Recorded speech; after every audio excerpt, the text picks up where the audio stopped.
I'd like to begin by thanking Jonathan, Jen, and Josh for making this talk possible. A lot of work behind the scenes has gone into it. Let us also begin by acknowledging that Queen's University is located on the traditional lands of the Haudenosaunee and Anishinaabe peoples. I am grateful to live here and to learn from the wisdom of the community members, especially those who urge us to remain vigilant of the ongoing histories of settler colonialism here and elsewhere in the world, including in Palestine and in Kashmir in India. Today's talk, Fear of the False, Forensic Science and the Law of Crime in Colonial South Asia, looks at another aspect of the ways in which the legacy of colonialism lives on in our times, and in this case, in the history of the legal systems in contemporary South Asia. Here to deliver the talk is Professor Mitra Sharafi, the F.G. Bascom Professor at the University of Wisconsin-Madison Law School. Professor Sharafi is also affiliated with the History Department, the Center for South Asia, and the Legal Studies program. Professor Sharafi trained as a lawyer at Cambridge and in Oxford, and because that was not quite enough, she also has degrees in history from McGill and from Princeton. Her first book, Law and Identity in Colonial South Asia, Parsi Legal Culture, 1772 to 1947, looks at the legal culture of the Parsis, an ethno-religious minority that settled in 10th century India, and their immense legal and political influence in the history of colonial and post-colonial India. The book won the Law and Society Association's 2015 Hearst Prize. She's currently completing her second book that is due to Cornell University Press 2 weeks from today. So we're lucky to have her here, and that is the title of the book, Fear of the False, Forensic Science and Law of Crime in Colonial South Asia. Her next major project will explore the world of non-European law students from across the British Empire and globe who came to the London's Inns of Court to become barristers between the 1860s and 1960s. Professor Sharafi has published articles on the history of abortion, bloodstain testing, foreign shopping for divorce and the legal profession, constitutionalism and the rule of law, and slavery. Her article, The Imperial Serologist and Punitive Self-Harm, Bloodstains and Legal Pluralism in British India, was awarded the 2020 Law and Society Association Article Prize. Professor Sharafi's research has been funded by several organizations, including the American Council of Learned Societies, the Institute of Advanced Study at Princeton, the Mellon Foundation, the National Endowment for the Humanities, the Shelby Cullum Davis Center, and the list goes on and on. Professor Sharafi is the recipient of several campus awards for her teaching and mentoring. Indeed, she has mentored an entire generation of scholars working on South Asian legal history. Her website that she has hosted on South Asian legal history resources since 2010 is the go-to resource for legal historians working on South Asia. I think of it as the website that has defined and inaugurated this entire subfield. Besides her field-defining research, Professor Sharafi continues to serve the profession in many ways. She's the current president-elect of the American Society for Legal History, and she's also in the past hosted the Hearst Institute, which is another way in which she's mentored a younger generation of legal historians. I have known Professor Sharafi for over 20 years now, since her days in grad school, so I can also testify her skills with sort of sniffing out the best ice cream in town and sniffing out the best cheap accommodation for graduate students doing research in London, and also for building community during difficult and precarious times. So it's a pleasure to welcome my friend and colleague, Mitra Sharafi, to Queens. Please join me in welcoming. Thank you so much, Professor Pandey, for that introduction. I'm originally from Canada. I grew up in Penticton, British Columbia, and so it's really nice to be back in Canada. So yeah, as Professor Pandey said, this is my book project that I'm just finishing up in the next couple of weeks. I've been working on it for 12 plus years now. I also teach an undergraduate history and legal studies course on the history of forensic science, which focuses on 19th, 20th century English-speaking world, especially the British Empire. And I teach half the year legal studies and history courses and half the year law school courses. And I'm also super excited at my law school that we've just started up a new course called Forensic Pathology for Lawyers, which is going to be taught by some forensic pathology professors from our medical school, whose autopsies I have attended and observed. So this has been a kind of decade plus of interdisciplinary research, both research and also teaching that's kind of all come together here. And I'm excited to tell you a little bit about it and to get your questions and thoughts and feedback at the end. This project sits at the intersection of legal history and the history of science and medicine. And I also draw on trickster studies and the history of scammers and fraudsters in history, which was a very fun literature to read. Around 1900, the government of British India created a web of new institutions for the scientific detection of crime. A huge flow of body parts and fluids, both human and animal, moved across South Asia for processing in these hubs. Forensic science was booming at this time worldwide, and what was happening in South Asia was part of this global trend. But there's also the fact that India and Burma was part of British India, were colonies. And officials in South Asia, British officials, were deeply invested in the native mendacity stereotype. That is, they believed that South Asian people were not committed to truth-telling in the same way that Europeans were. Driven by this deception anxiety, the new forensic analysts focused on finding the fake. The idea was to sidestep perjury and forgery in the courtroom by relying instead on scientific testing and experts. These new forensic analysts tried to detect falsity from without, and when I say from without in this project, I mean from outside of the criminal legal system. So namely, they were focusing on trying to detect evidence planted by colonized tricksters. But in doing so, these new systems that they created enabled falsity from within the system itself, specifically through their treatment of government lab analysts. In other words, as fear of the false was cranked up in relationship to colonized people associated with crime, it was dialed down with respect to the state itself. This made criminal trials more risky, and it increased the chances of wrongful convictions.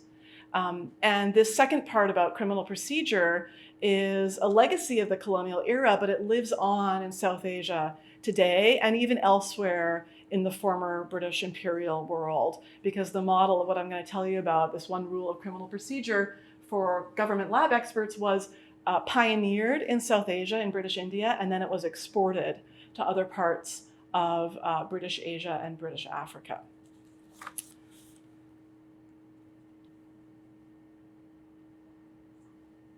So the book is divided into two parts: falsity from without and falsity from within.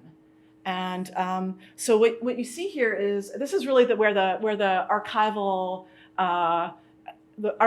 hub and heart of the project began for me, with this amazing series of printed annual reports by a group of people called the chemical examiners. And the chemical examiners were military physicians. They're part of the Indian Medical Service, the IMS. And they, this map represents their labs the map is from 1909, but the dots, basically this is like in the 1930s, what the network of these labs would have looked like. So they had these regional labs all across South Asia, and the chemical examiners would basically do many different kinds of chemical testing. A couple of them did some bacteriological work as well, but they would do chemical testing for the state. And they worked for lots of different parts of the colonial government. The dots that you see there in port cities along the coasts, they received really a huge volume of samples to test for customs and excise. So things like, alcohol, a shipment of alcohol is coming in, what percentage is actually alcohol, that would dictate the taxation that would follow, or, a shipment of like foodstuffs is coming in and you have to test it for adulteration. So there's sort of a public safety aspect to it as well. And so they produce these annual reports, which the best collection of these annual reports are at the British Library, and they are incredible. I mean, they're very detailed. They're every year from all of these different regions, I would say from the 1870s until 1947, independence in 1947. So it's this incredible and very voluminous set of records. I think there's a huge number of other projects that should be done using these records. So if you're a grad student looking for a great project, highly recommend the Chemical Examiner's annual reports. But the part that I'm focusing on was the kind of testing that they did for the criminal courts. Because whenever evidence would be collected at a potential crime scene by local police, they might find things that they wanted chemically tested, things like, food or vomit or part of a dead body. And they would collect it, wrap it up, seal it up, and send it to one of these labs. And then the chemical examiners would test it. They'd produce a written certificate. I have not been able to find a single certificate in any of the archives, so I've never actually seen one, but I've read about them a lot. They produce this certificate, and then they send it to the court. And that would very often be the crucial piece of evidence upon which the outcome of the case would turn. So in the reports, there's a lot of statistical information, which I have not done a lot with because I'm not a quantitative methods kind of scholar, but someone could do great things with that. But what I focused on is the part of the annual reports that is called medico-legal. And they describe they give a series of little potted summaries, a couple sentences each, of particular cases or clusters of cases that the chemical examiner thought was interesting that year. So I'm really focusing on those qualitative case studies from these reports. And I'm just focused on their forensic work, but they did do other work as well. So I want to set the stage a little bit with this first slide and tell you a little bit about the poisoning-related testing that they did, the toxicological work that they did. So obviously, poisoning by itself is a crime of sneakiness and deception. But they both tested for kind of regular style poisoning cases, which are sneaky to begin with, but they also tested for what I'm calling a form of double deception, which is to say, fake poisoning cases, planted poisoning cases. So, and they worked on a lot of animal viscera and a lot of human viscera. So let me tell you a little bit about the kind of pretty standard form of regular poisoning that they were looking for as it related to one very particular kind of crime that we see in colonial South Asia, particularly in the Hindu majority regions. So in other words, in the Muslim majority or Buddhist majority parts, you see a lot less of this, and that is cow poisoning. Okay, so very kind of complex caste-related dynamics to this whole form of actual and alleged crime. Some lower caste communities were traditionally leather workers. They were not allowed to kill cows for their skin, but if they found a cow that had died, they were allowed to use the skin and turn it into leather.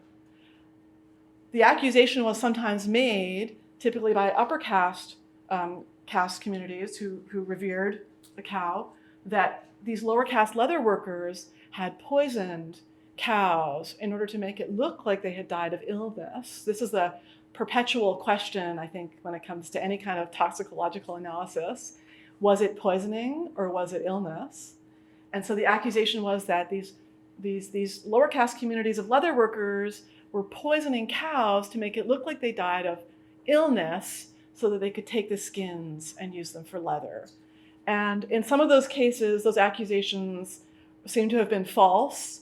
And in some of those cases, there was like violence against these lower caste communities on the basis of these allegations. So that is definitely there. But I want to tell you a little bit about some cases where it seems like the cows actually were poisoned. The tricky aspect of this was they were poisoned with snake venom. So these are not snake bite cases, they're snake venom cases, right? One summer I spent a whole summer going down the rabbit hole of forensic venomology. And if you're interested, there's this amazing book called Thanatophydia with a TH by a man called Fair, Fayrer, and it's this huge Audubon-style book of the poisonous snakes of India. It's incredible if you're interested.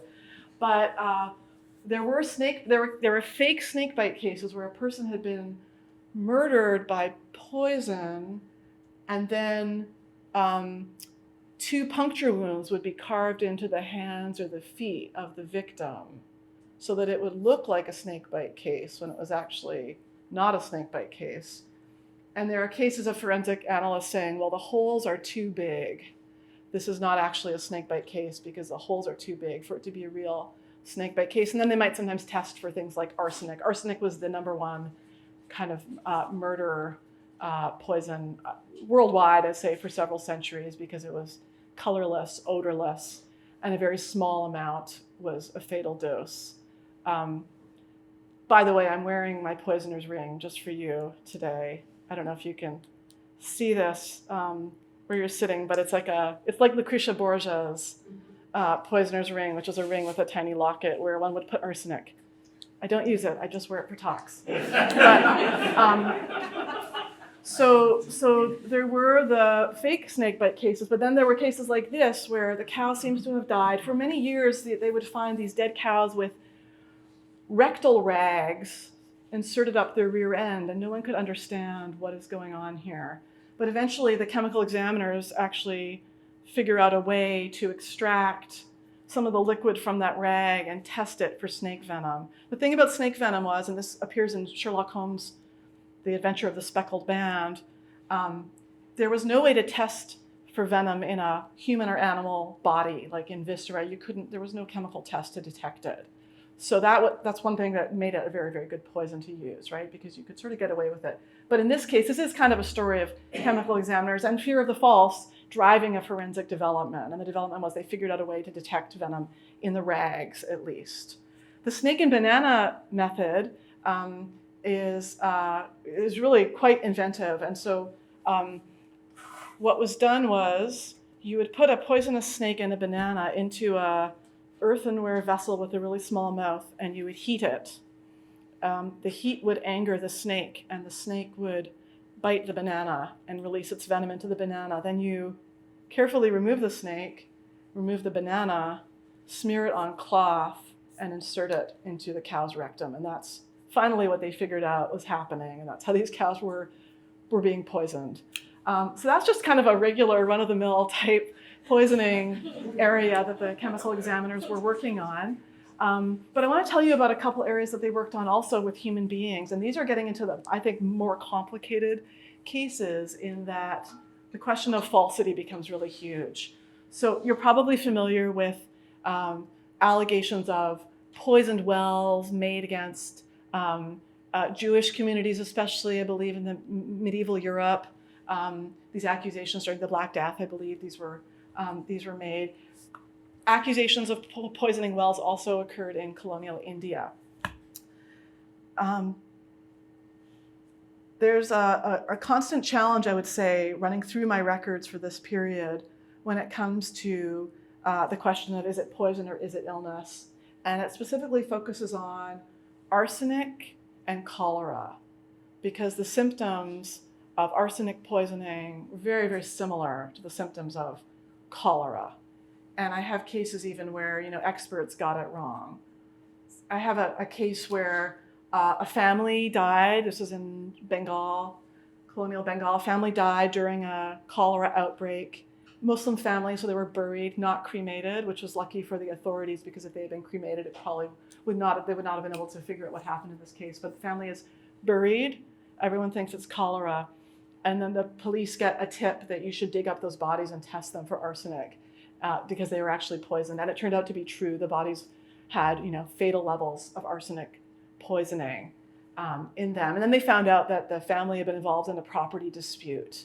So contagious disease and epidemics were a great time to poison your rivals, especially if the particular disease in question and the poison that you plan to use look quite similar. During the Q&A, if you want to hear about a bubonic plague poisoning case, let me know. There's a very infamous 1933 case about another contagious disease, but I won't talk about that right now. So okay, so arsenic and cholera look very similar, and there's a lot of interesting crimes happening when those two things come together.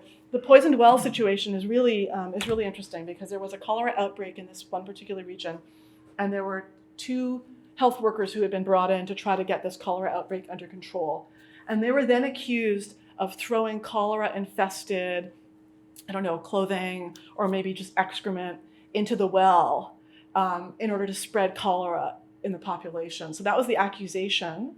It turns out when the chemical examiners tested the water, they didn't find cholera, but they found arsenic. And as we know, they look very similar, right? So then the question is, oh, well, did someone put arsenic in the water? In this particular region, and this remains a problem in these parts of what is today Bangladesh, there's very high levels of naturally occurring arsenic in the water anyway. And so we think this was a case where people were falsely accused, not sure deliberately or not, but they were falsely accused of spreading cholera. In fact, it wasn't cholera, it was arsenic, but a person didn't plant the arsenic. The arsenic was just there in really high levels in the water. So that's a really kind of complicated type of case that I came across that has to do with falsity. But my very best example of this has to do with cremation. So cremation was a really huge challenge for forensic authorities in colonial India because many communities practice rapid cremation, like cremation within 24 hours of death. And so it was challenging, if a death was perhaps suspicious, it was challenging for the authorities to find out about it in time to get access to the body. And there were other access complications as well. The thing about cremation is that it will destroy certainly botanical poisons, and I'm wearing a botanical shirt for you in reference to the botanical poisons, because botanical poisons are actually the most challenging for the chemical examiners. The mineral or metallic poisons, things like arsenic, lead, copper, those were kind of global in the sense that they're globally familiar and they were, mined in one part of the world and sent to another, like South Asia. Tests have been developed, pretty good tests by the late 19th century in Europe, and those were used in India. But the plants were different. The plants were different. There were whole types of plants, poisonous plants that colonial authorities kind of didn't even know existed. They grew wild in the countryside, so the access was there. And they passed through the body very quickly, so much harder to detect in a dead body. And with cremation would usually, if it was a half-thorough cremation, it would usually destroy any sign of botanical poisons. But it was possible, if the cremation had not been super thorough, and if you had the spongy tissue from a bone, you might be able to detect arsenic, some of the mineral poisons, and maybe like arsenic, like I said, which was the most popular poison for murder. So at a certain point, the chemical examiners realized that they should start testing and collecting records on suspicious cremains, suspicious cremation ashes. And so at a certain point every year, there's a couple lines in the reports where they say, we received 20 sets of suspicious cremains this year, and we found lead in this percentage, or arsenic in this percentage. Usually they found arsenic in a couple out of 20, let's say. So, okay, so then that feels good from the perspective of the chemical examiners. They feel like they've caught these cases of poisoning that almost ended up under the radar. But there was an added twist and problem to all of this, and that is that arsenic looks different when it's never been heated from how it looks after it's been heated. And so then they realized at a certain point they had to check. So the arsenic might be detected in the cremains, but you had to check the form. And in some of these cases, they found that the form of arsenic was arsenic that had never been heated. So what that meant is the arsenic did not poison the person whose body was then cremated. The arsenic was added after the cremation, in which case this is planted poison. This is an attempt to frame an innocent person for committing a crime that they did not commit, right? So the arsenic in cremains is probably my favorite example of what I'm talking about when I talk about planted poison cases. It's double deception, right? It's not just poisoning, which is sneaky. It's also trying to make another person who didn't commit the poisoning look like they did. This also led to, and there's a very interesting discussion in these records about wrongful convictions. So the book is kind of about concern over wrongful convictions, and that's interesting because, of course, there's a whole late 20th century story about the rise of the innocence movement. I have colleagues, we have a legal clinic that works on these cases. I have colleagues who are founders of that movement, which coincides really with the rise of DNA testing. and is very, like, at least I'm in the US, so it's very US focused, but there is a history of wrongful convictions and concern over wrongful convictions before the innocence movement and outside of the US, of course, right? So my book is also trying to kind of contribute to that. And what I found was that the chemical examiners were, they were concerned with wrongful convictions. And there's this very interesting debate between the chemical examiners and their military superiors. They had something called the poison detection rate, where every year they would look at all of the cases they had received that were potential suspected poisoning cases, and then they would report the percentage of cases where they actually found poison. And the superiors had this idea that the higher that number, the better. Like, this is a nice metric, they thought, for measuring efficient and effective toxicology labs. And in 1903, the Bengal chemical examiner's rate was about 46%. And he got criticized by his superior, who said, this is not high enough. We need to increase this. And he actually pushes back. He responds and says, no, actually, he says, as much assistance may be rendered to justice by proof that a charge of poisoning is false as by proof that such a charge is true. So our job is not only to catch the poisoning cases, it's also to liberate the people who have been falsely accused of poisoning, including many wives accused of poisoning their husbands in food, I might add. So it's really interesting how they were also thinking about wrongful convictions, and they saw it as part of their job to try to avoid that. The twist here, which is very different from Innocence Project dynamics today, has to do with racial bias. So today, with the Innocence Project, I think we're very concerned about wrongful convictions because we recognize the degree to which criminal legal systems are permeated by racist and classist bias. But the chemical examiners, particularly when they were European in the earlier days, they were concerned about wrongful convictions because they believed in native mendacity. So their idea was the natives all lie, and that's why we have to be more on alert about wrongful convictions. So it's a different kind of configuration and relationship between ideas about race and racial bias and ideas about wrongful convictions, which I think is kind of interesting in the larger discussion about wrongful convictions and innocence movements. In any case, so I've talked a little bit about planted poison, but I would say that the larger part of my book is about a different kind of planted evidence, and that is planted animal blood at the scene of the crime. And this leads to concern over planted animal blood, leads to the creation of a figure called the imperial serologist, who was a bloodstain expert who broke off from the chemical examiners, got created around the First World War, 1914. And that person is focusing on this type of bloodstain testing that determines the species of origin of a bloodstain, and it was known as the precipitin test. And this type of testing took special hold in India because of the interaction between what I call punitive self-harm as a mode of private disputing and fabricated evidence in murder cases in the form of animal blood planted at crime scenes by a person trying to frame their rival for murder.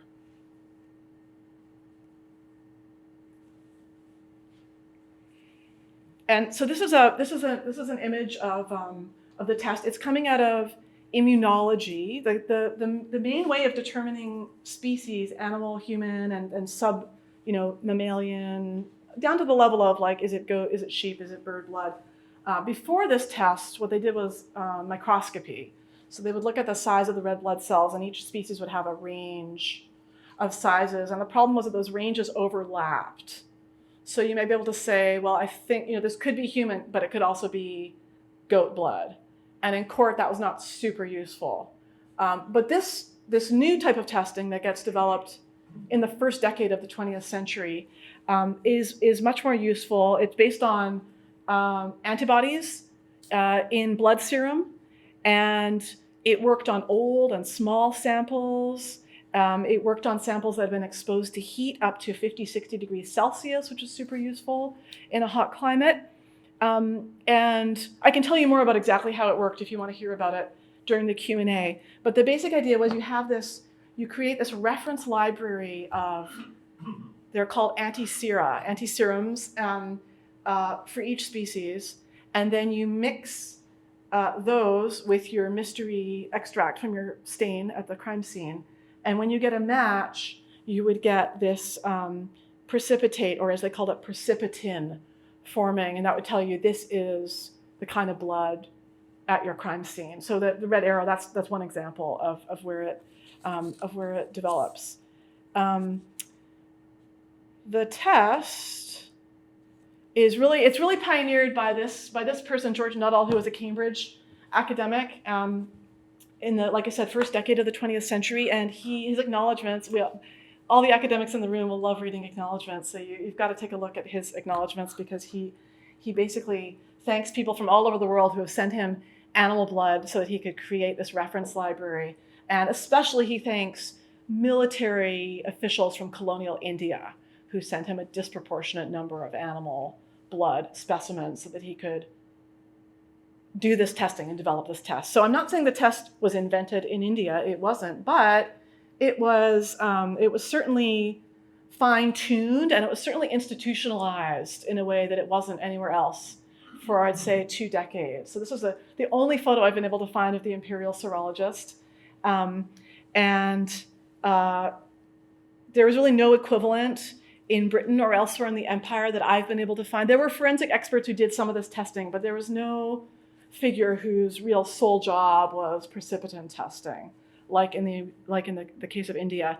In addition, the courts in England did not consistently accept evidence generated by precipitin testing until about the late 1920s. So 1910s, 1920s, it's really going very strong in India, unlike in the imperial metropole. So you might ask, so why did this form of testing have this much more kind of active life earlier in India than anywhere else? And my argument in the book is that a key reason is that it allayed officials' anxieties over manipulation of the criminal legal system by colonized people.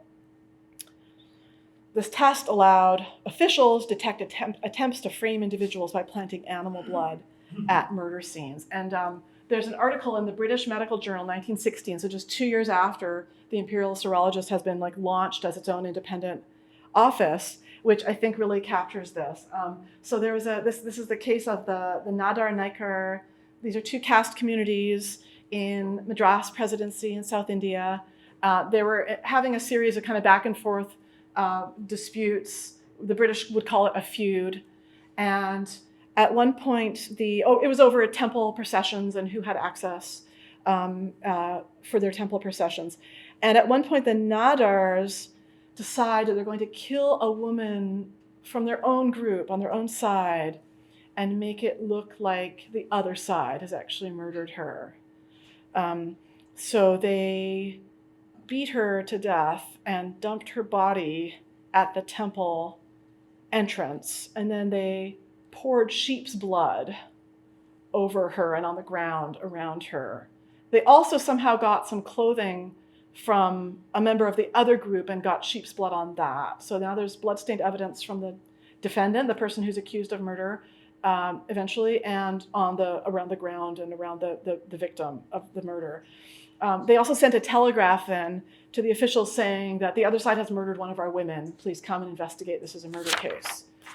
And it was really precipitin testing and the imperial serologists who were able to kind of figure out what happened here, because the testing revealed that the stains at the temple and on the clothing, the stains at the temple were sheep's blood.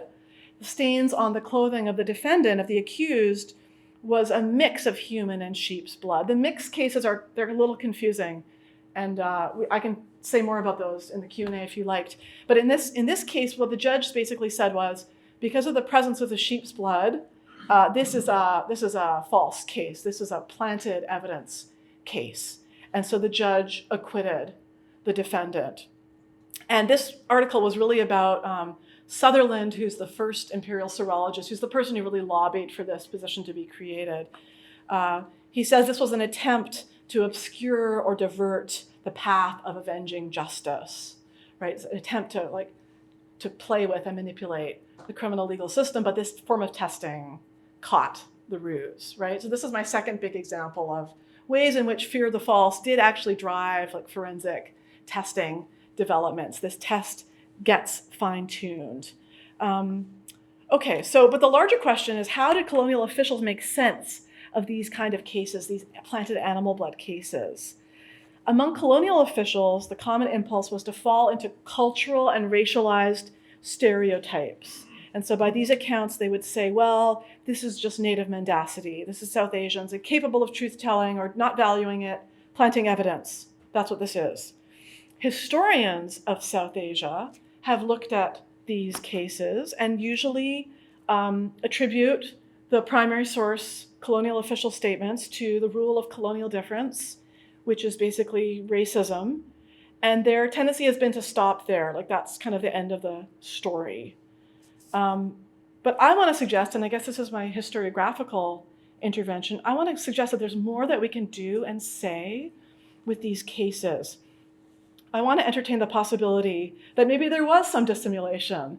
In a colonial context, I don't think that should be a surprise. But I think we can separate perhaps the description of an event from the explanation that is given for it by the colonial officials who are writing these sources. And so here, I think actually what we can learn is something about legal pluralism. That is the fact that there are all these different systems of norms, some state law, some not, and they have relationships with each other. They interact, they try to subvert, they try to harness, they try to avoid.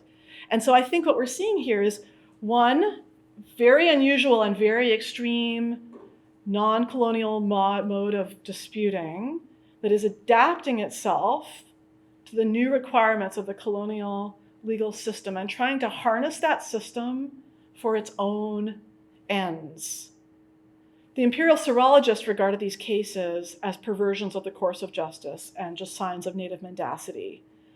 But I would argue that South Asian accusers, like the Nadars, for instance, probably saw their own actions as consistent with a different form of dispute resolution and even justice. I mean, in their framework, they would have seen the other side as wrongdoers, and this is one way of achieving punishment for them, right, by manipulating the legal system. So I think we should look at them as perhaps advancing non-colonial, like I said, extreme and unusual, and certainly not consistent with religious norms. Hindu law, Islamic law would have prohibited this kind of behavior, but we do find evidence of it. I think that they were advancing perhaps these alternative norms of causality, moral responsibility, and justice. They were creating false evidence to frame people in their mind who are true wrongdoers according to value systems unknown to the colonial criminal legal system. And I think we may even be able to look at these cases as examples of anti-colonial resistance or resilience, and certainly manipulation, as much as they're also then creating the risk of wrongful convictions. I think it's all packed into these cases together. So I guess the big takeaway is I think we can do more with this archive of false cases. I don't think we should just stop at the point of saying, well, the colonial officials were racist. Yes, they were, but I think we can still say more and do more. Okay, I want to talk a little bit about this what I'm calling non-colonial disputing system, if you can call it that. I think that I'm calling it punitive self-harm, and it's really drawing upon a much broader and longer set of practices in South Asian history, and even in the present. And so these are some photos I took at Gandhi's ashram in Gujarat. You're all familiar, I assume, with Gandhian models of nonviolent resistance, but there are also examples of suicide protests, historically and in our own time, in South Asia. So setting oneself on fire in protest. There's a great book by Simanti Lahiri on this called Consumed by Commitment, of examples of Tibetan monks setting themselves on fire in protest. So I'm sort of seeing all of this as related in one way, which is that it follows the same basic logic. And the logic is that if you wrong me, I hurt myself, or I allow myself to be hurt in protest. Okay? The practice then could be extended, and that's where my material comes in. It could be extended where the self is not just me, myself, but it starts to be maybe other people in my family or in my larger group. This is highly gendered. The people that were targeted by this kind of punitive self-harm were typically vulnerable females, whether very young girls in the family or more typically elderly women, like elderly mothers or grandmothers, who in the narratives would like beg to be the ones to be killed by their own side so that it could be then accused on the other side in an ongoing rivalry.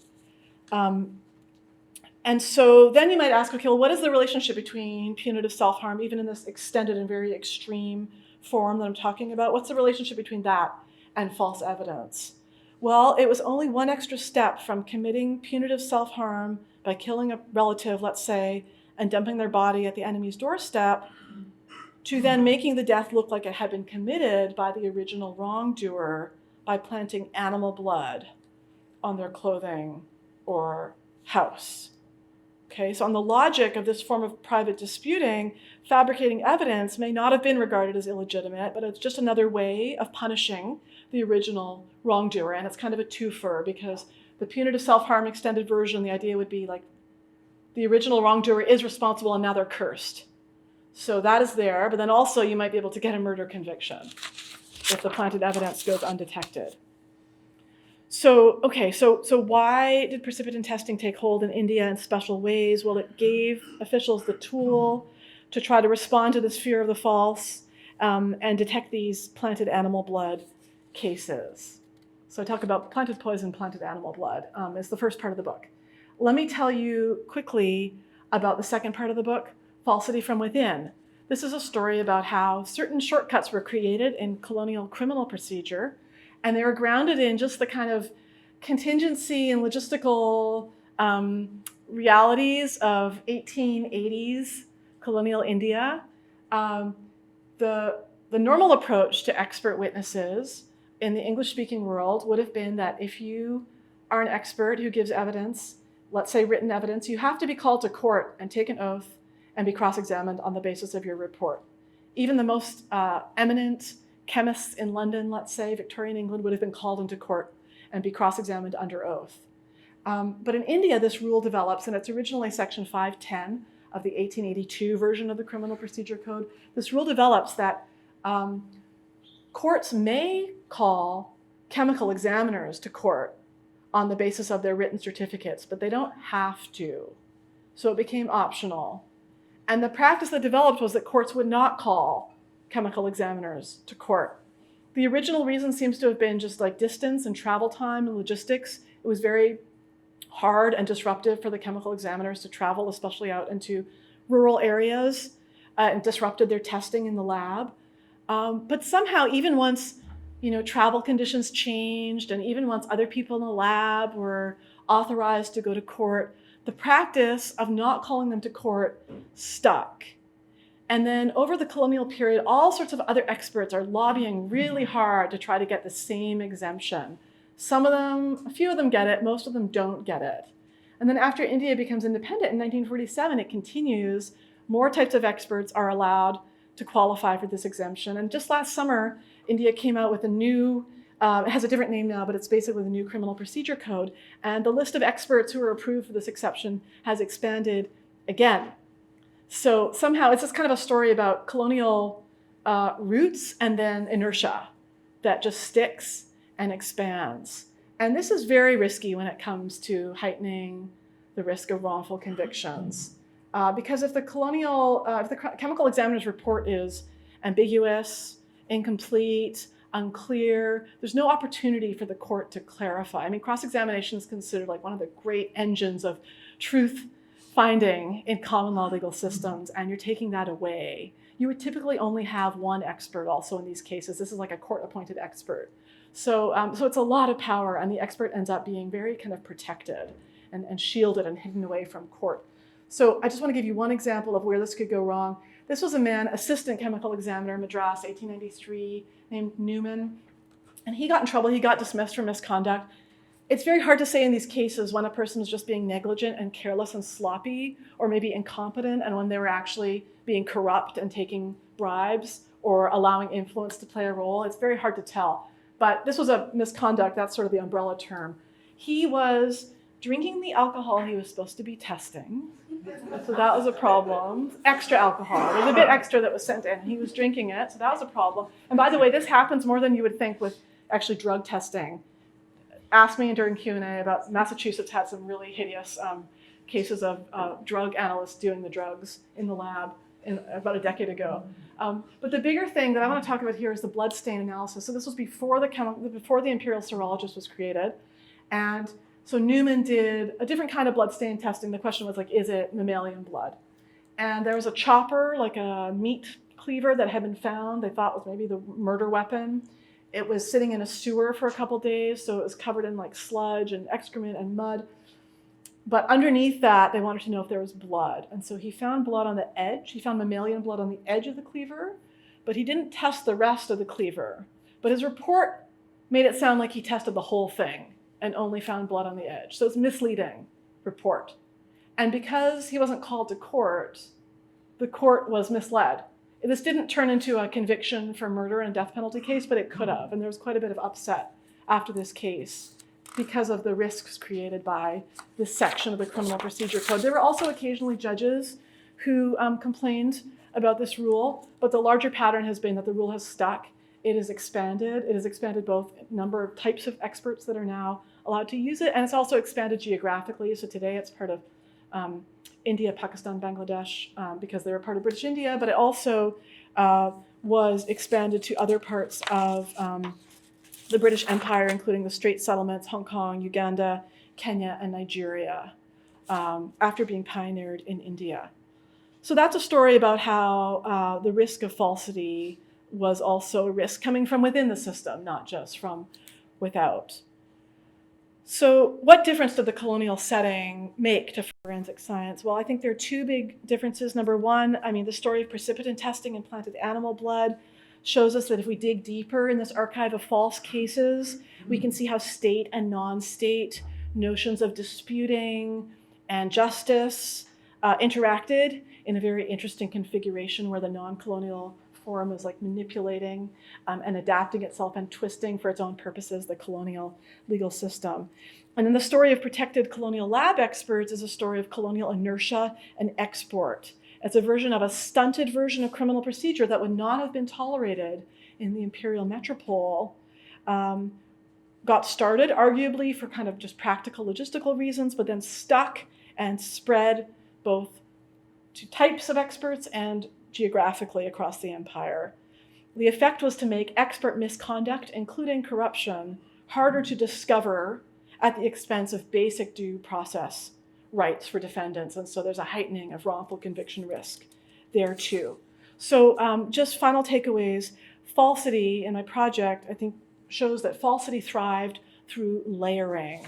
Falsity could emerge from the attempted overlay of non-colonial dispute practices on colonial law, and from the lax layering of criminal procedure upon scientific testing. This is a case, there's a whole discussion, at least in American 20th century legal history, about ways that law can make scientific testing more reliable and more rigorous. This is the opposite story. It's a story about how law created a disincentive to test well in the lab. Of course, the interaction between systems of disputing and between forms of professional knowledge is unavoidable. But in the colonial context, these relationships could become engines of falsity in distinctive ways. The net result was the manipulation of colonial law, whether by colonized tricksters or by corrupt lab experts. Reworking the rules in these ways produced creative anti-colonial concoctions or sinister miscarriages of justice, or both of those things at the same time. Study of falsity is challenging because we can only see the failed or imperfect cases where someone messed up, right? The cases that were well done have passed into the archive, invisible to the chemical examiners and visible to us. And yet I think falsity provides a productive lens through which we can see anti-colonial agency and legal pluralism in South Asia's past and the troubled history of judicial practices enabled by statute that continue to compromise the quality of criminal trials, even across the post-colonial world today. So colonial officials worried about wrongful convictions because they believed in native mendacity, but they failed to appreciate that falsity could result from legal pluralism and from the shortcuts that they themselves created in criminal procedure. And that is everything I wanted to share with you. I look forward to your questions.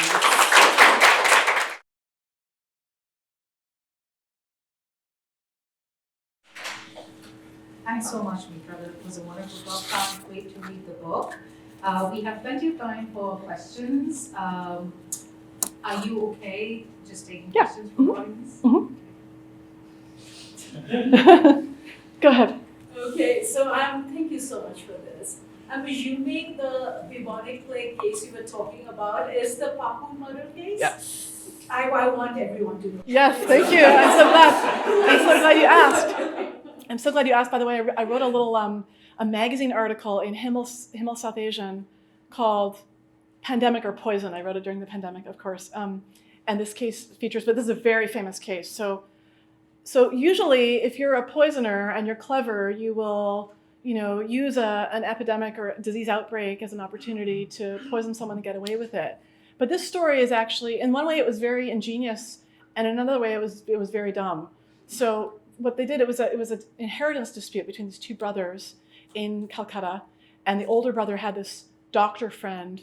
Older brother and the doctor friend decide that they're going to kill the younger brother to get the inheritance. And they decide they're going to do it with the bubonic plague. Now there's one place in India, there's no outbreak of bubonic plague at the time. There was, 1896, there's bubonic plague. It's not like it's just from the Middle Ages. But at this time, in 1933, I think was this case, there was no bubonic plague. But there's one place called the Half-Kind Institute in Bombay, side note, with a very active serpentarium. They do a lot of venomology research to this day there too. And they were doing research on the bubonic plague, and they had the plague culture. So this older brother and his doctor friend, they try really hard to get a sample from the Half-Kind Institute, and they keep getting blocked. They can't, they say they're doing research. Anyway, finally they get permission after trying many times. They take the train all the way across India, east to west. They pick up the culture, they put it in a little suitcase, they carry it all the way back on the train. And then they get a hired man to get a little bit of the culture on the tip of a pin. And when the younger brother is getting off or getting onto a train at one of Calcutta's biggest train stations, this man just walks past him and just pokes it into him. And then the younger brother dies of the plague. And the dumb thing about this is there's no plague outbreak at the time. So the authorities were actually able to say, well, maybe it came from the Half-Kind Institute. And then they've got all the letters and the correspondence where the brother and the doctor are begging for a sample. So they actually there was a big paper trail, right? Very inventive, but also you need to wait until there's a plague outbreak if you're going to or use a different kind of poison and wait for a different disease outbreak. Anyway, but it's a wild story. It's a very famous case. Yes. Thank you. This is one of the most enlightening and entertaining lectures that I've seen. I appreciate that. And thank you for schlepping from one snowbound west side college campus to another. But my questions are more personal. I've got two that are related. Like, how did you get here? Like, what is it? When did you have the epiphany that said, wait, I'm interested in law, I'm interested in history, I'm interested in forensics, and this is the super cool place where they intersect? And the second question is, when will you, or would you please write a murder mystery? Oh, well, actually, okay, so first question first and then the second one. So it is funny how our projects may not appear to be connected, but I think usually for most of us historians, they are, right? And so my first book was about Parsi legal culture, and part of that, I was at the Bombay High Court, which this is a photo of. They have all these incredible colonial records, and I came across the records of this Parsi chief matrimonial court, which is a matrimonial court only for this one community, and this amazing case about a pharmacist's wife who was suing for basically separation rather than divorce. She was alleging that her husband had he was a compounder, and he had created these abortifacient pills and forced her to take them and terminate 3 pregnancies. And she describes in great detail these abortions. So initially I thought, okay, it's an abortion project. That turned out, I spent 10 years on that article, and finally now it's out. It's about abortion, so I did that. But it was abortion with this poisoning angle. And then I think I found the Chemical Examiner reports. And so then for a while I thought it's going to be a poisoning project. And then David Arnold published that book. He's very fast. It's very hard to compete with him. And then it kind of broadened out into the falsity idea, and I guess the bloodstains then emerged. I think we haven't designed my cover yet, but I think it's got to have bloodstains on it. Not high-speed bloodstains, because that's blood spatter analysis, which only starts in the 1950s. But blood stains that drop onto cloth, I think that's what I want on my cover. So it's funny how the project kind of meanders, right?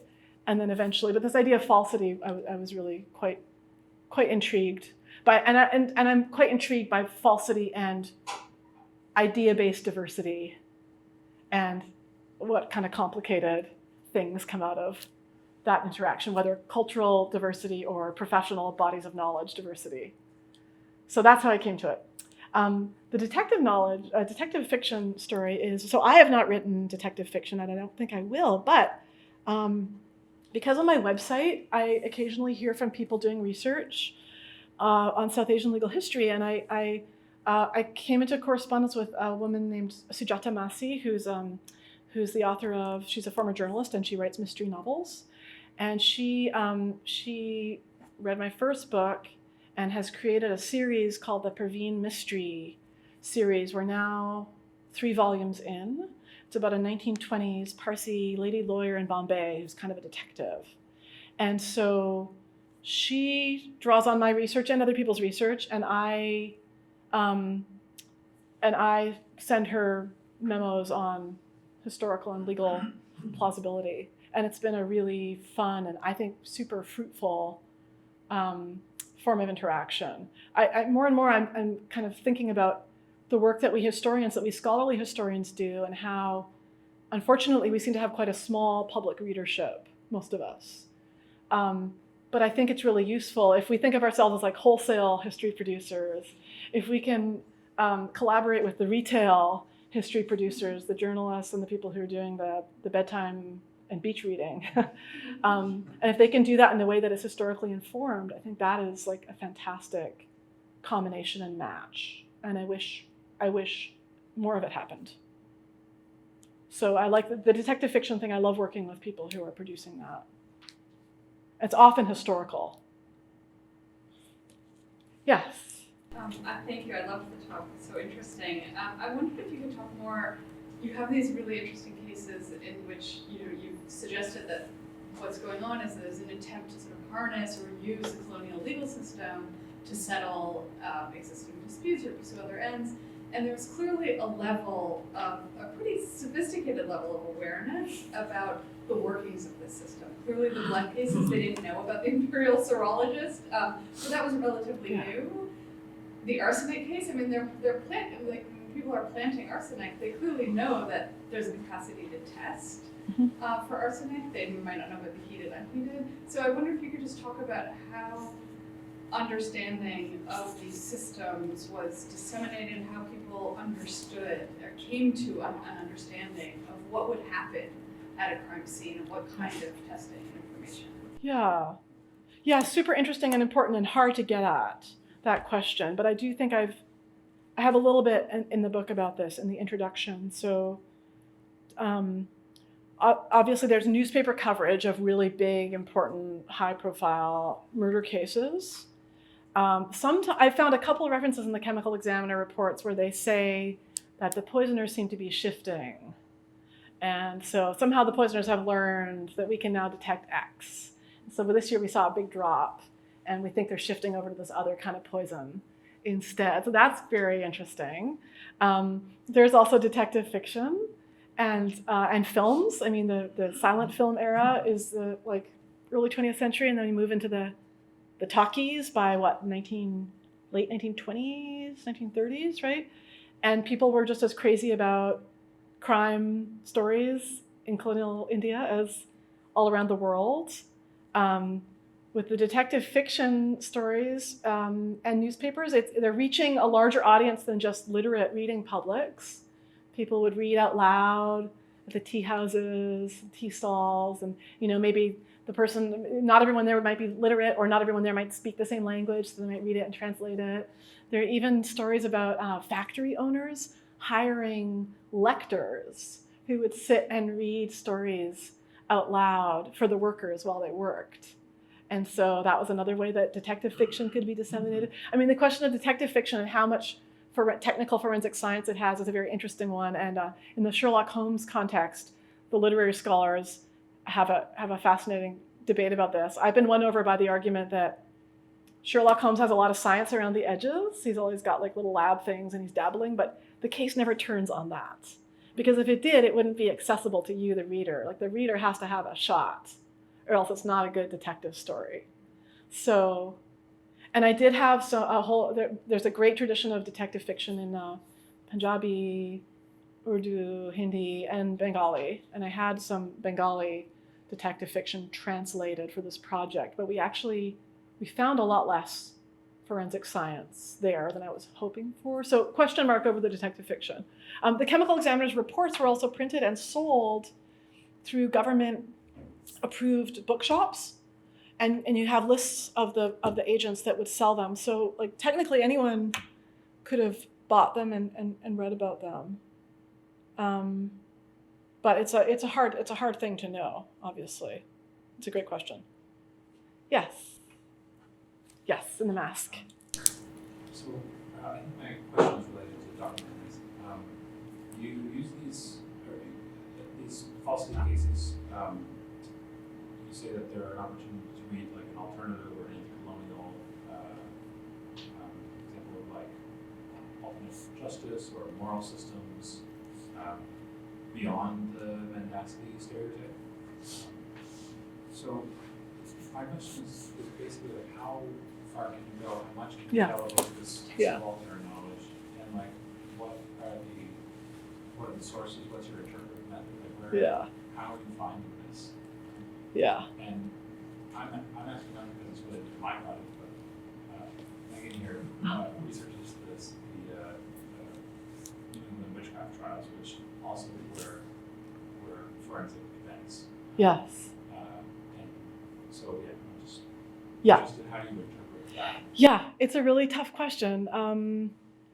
It is speculative. I do phrase it and frame it that way in the project. I think I was more timid about it, and then I came across the work of she's a South African historian of poisoning, last name Badassi, and her work, she makes like quite a bold argument about being able to look at these as a form of anti-colonial resistance, and that emboldened me a little bit. But I still do acknowledge that this is speculative. I don't think I have any. I mean, people are not going to write this out, and at least I've not found any. I've not found any explicit statements, because by definition, the people I'm looking at are trying to stay invisible. So it is speculative. But I would say you should maybe look at the work of this history of poisoning scholar in South Africa, because I think she does really interesting things with this idea, and she goes further than I do.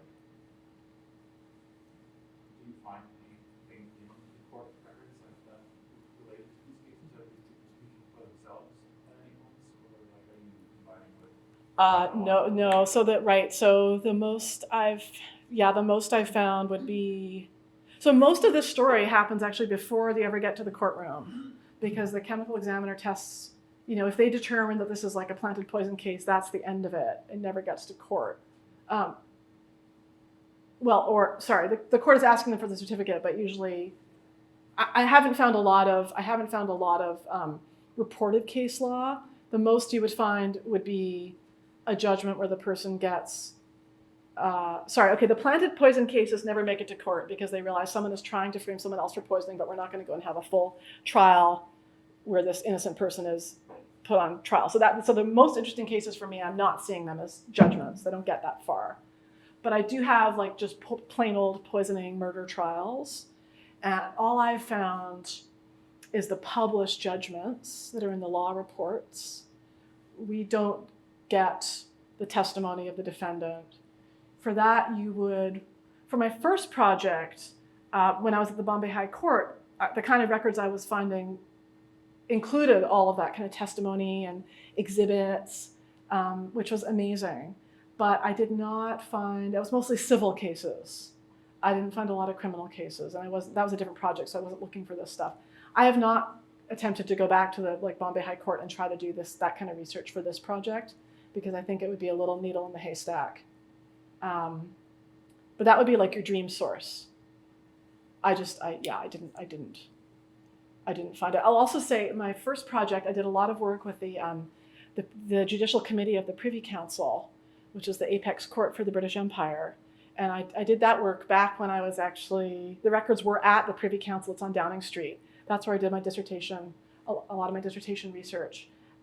They've since moved those records to the National Archives in the UK. They've been in boxes for like 20 years. We're still waiting for them to come out. But most of those really big cases that went all the way to the top, to the Privy Council, were civil cases. Privy Council took almost no criminal cases. I think the reason is it's very colonial. I think they understood that like the criminal law is how you hold down the empire, and they didn't want to start interfering. So they're very, very difficult about even accepting criminal cases. So I think even if I'd done more Privy Council research for this, I don't think I would have found a lot of criminal cases. Yeah. Yes.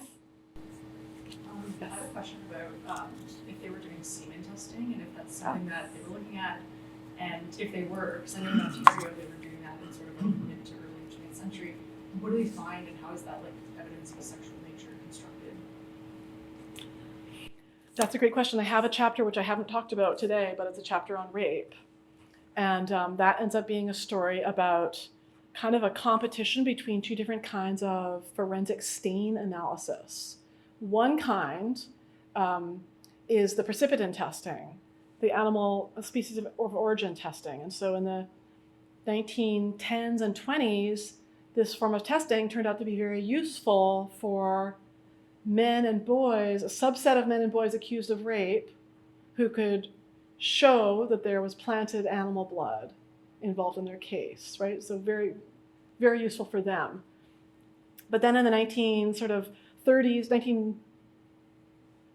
and 30s, you see the rise of a different kind of stain testing. There was semen testing, but there were some problems with that alone. There's semen testing and there was sperm cell identification.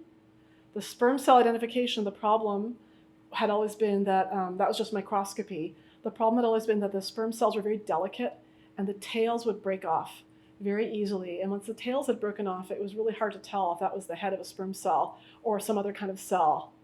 And so in Burma, there were a lot of rape cases in Burma, especially.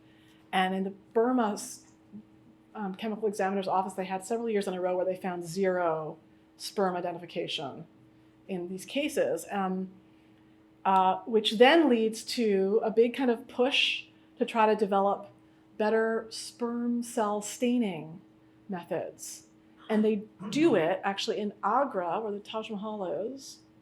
There's a bacteriologist called Henkin, who's this fascinating character. He's one of the only scientists, not a physician, but a scientist. And I think he brings over the knowledge of staining and bacteriology and kind of applies that. And they develop this new form of staining, sperm cells. So this is invented in colonial India. And it only turns the sperm cells, I think, pink, even if the tails are broken off. And it doesn't turn any other cells pink. So it's kind of this amazing thing. All of a sudden they start finding lots of sperm cells in these samples. So that is very good, obviously, for women and girls who are making accusations of rape and are being told it's a false accusation. So you have the precipitin test is good for some of the male defendants, and the sperm cell staining is good for some of the female accusers. And these two kinds of lab testing are kind of in contest with each other, you could say, especially by the 1930s. So I have a part of a chapter about that. Yes. Thank you, Doctor. So interesting. I'm just wondering, like you had mentioned at the outset of your presentation, and of course it invites so much interdisciplinary work. I mean, you have medical reports and examiners and historians. I'm just wondering, like, how you find that now. You were saying that you were collaborating with that course, and like, what's the reception of this whole kind of the enduring kind of impact of these exams, and how do like current medical examiners view this work, and like what's that reception like? I think in general, so I don't have the kind of scientific training to handle, like I don't think I could have done this project beyond the period where I cut off. I think the science gets more technical and I would not have confidence that I would be able to kind of handle it without scientific training.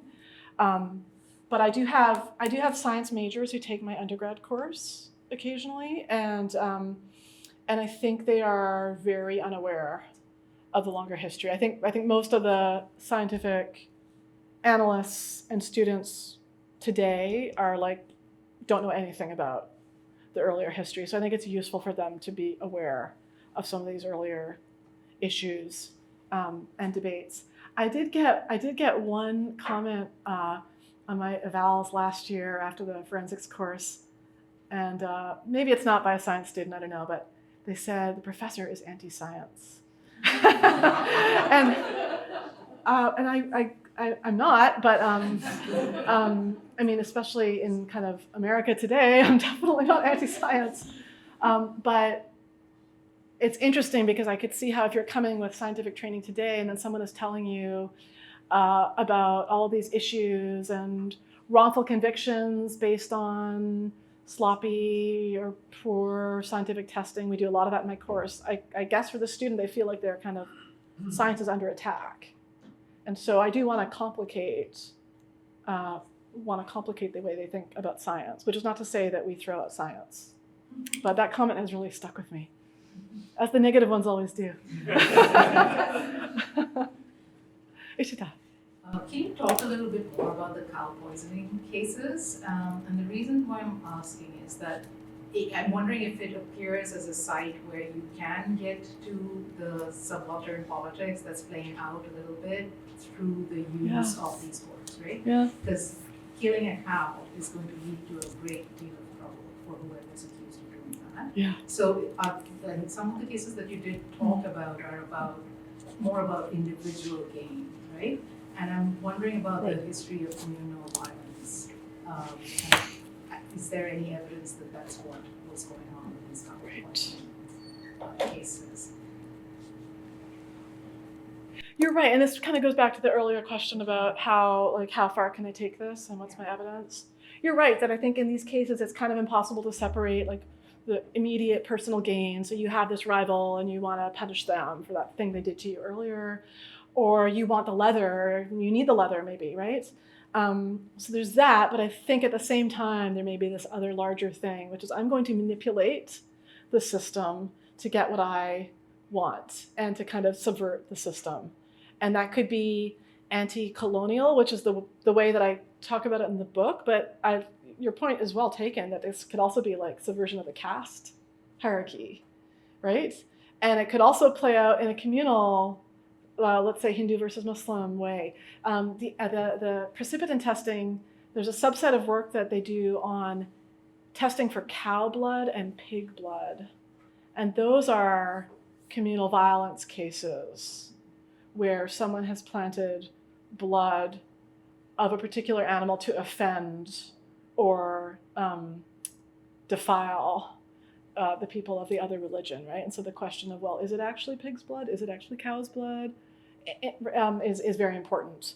So it plays out in that way. But I like your framing that there's intertwinedness between personal gain and perhaps these larger, more political, more anti-hierarchy attempts at subversion. Certainly manipulation. Yeah. That's great. I think we are at time and we are done with our questions. Thank you so much. Great. Thank you.